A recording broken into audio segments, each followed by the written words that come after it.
মেয়েরা শব্দ করে তদবির দিতে পারে না, তদবির মানে তকবির বলতে চেয়েছেন। সূরা কেরাত জোরে পড়তে পারে না, কোরআন শব্দ করে জোরে পড়তে পারে না। এই যখন ইসলামিক অনুশাসন, তখন তারা আপনাদেরকে প্রশ্ন করছেন, আপনাদের চেহারা দর্শন করছেন, এটা কি ঠিক হচ্ছে বা এটাকে কি জায়েজ বলা যায়? খুবই গুরুত্বপূর্ণ একটি প্রশ্ন। জি জি, খুবই গুরুত্বপূর্ণ প্রশ্ন।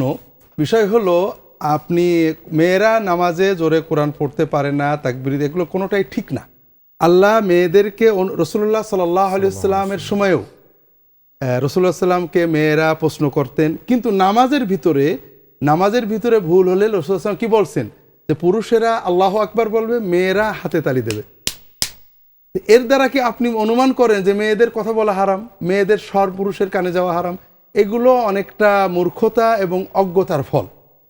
বিষয় হলো, সালাতের ভিতরে ইবাদতের নিয়ম যে অত খুশু, এমনভাবে মেয়েরা নামাজ পড়বে। মেয়েরা, পুরুষেরাও জোরে পড়ে না। কখন পড়ে? যখন জোরে পড়াটা পিছনের মুক্তাদিদের শোনানোর প্রয়োজন হয়। মেয়েরা রাসূলুল্লাহ সাল্লাল্লাহু আলাইহি ওয়াসাল্লামের জীবনে, সাহাবীদের জীবনে, তাবেঈনদের জীবনে সবসময় নিজেরা প্রশ্ন করেছেন, নিজেরা কথা বলেছেন। আর চেহারা দেখার বিষয়টা তো খুবই সহজ ব্যাপার।